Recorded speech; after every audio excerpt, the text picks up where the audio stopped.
Final Cut Pro also gives you the ability to target your corrections to specific pixels in the image. Move your playhead back to the drills clip. This shot provides a textbook example of when to use targeted correction. In this shot, there's one soldier that stands out. I'm sure you can pick him out. He's the guy in the green uniform. Let's say that we wanted to make his uniform blue, like the soldiers that flank him. This can be accomplished with a color mask. In order to see a larger image, close the Scopes window by pressing Command 7. Make sure the clip is selected, then in the inspector, click the Color Mask eyedropper. Position the eyedropper over the green in his coat, then click and hold with the mouse. The first thing you'll see is the image in the viewer change. Only the green pixels are displayed and the rest of the image is muted in gray tones. If you drag outward, you'll see concentric circles appear. The size of the outer circle determines the range of variation in the selected color. Don't make the circle too large, or you'll be including color values you don't want to include in the mask. It's best to keep the circle fairly small at first. As you'll see, you can always add your selection later. Click the rainbow arrow to return to the color board. Using the green global control, drag downward to remove the green in the mask. Notice the rest of the image is not being affected by the change in color. The effect we're after is very close, but as you can see, there are some traces of green still present in his coat.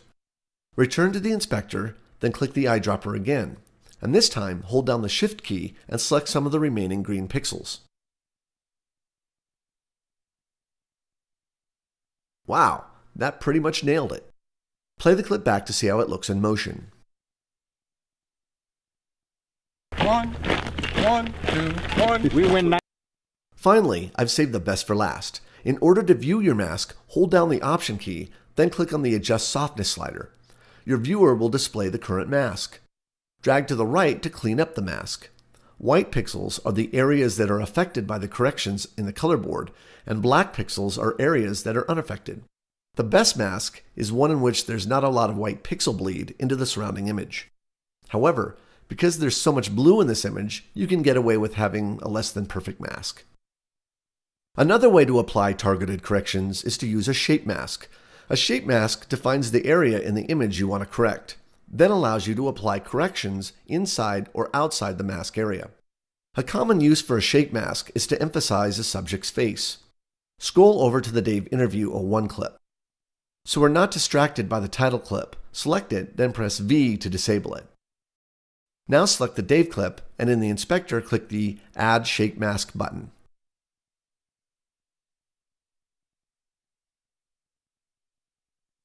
The mask controls appear over the image in the viewer. To control the shape and size of the mask, drag on the green control handles. To reposition the mask, drag on the center handle, and to rotate the mask, drag on the rotation handle.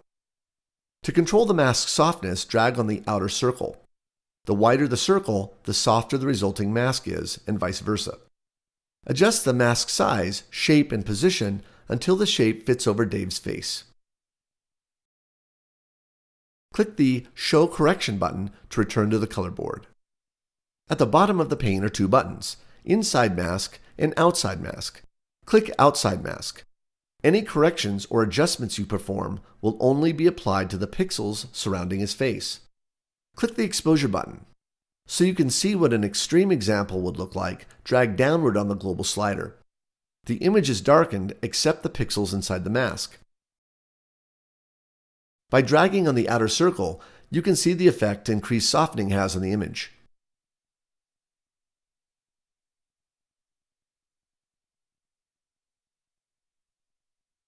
Return the slider back to neutral. Often what's needed is a subtle correction to enhance your subject's face. Drag downward on the midtones control to roughly -25%, then drag the highlights control to roughly -13%. Keep in mind that when adjusting your image, often it's the small adjustments that make the biggest difference. Return to the inspector, then click the light to see a before and after.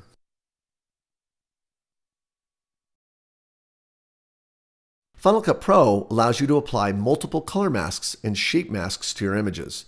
Just click the shape or color mask icon to add another mask.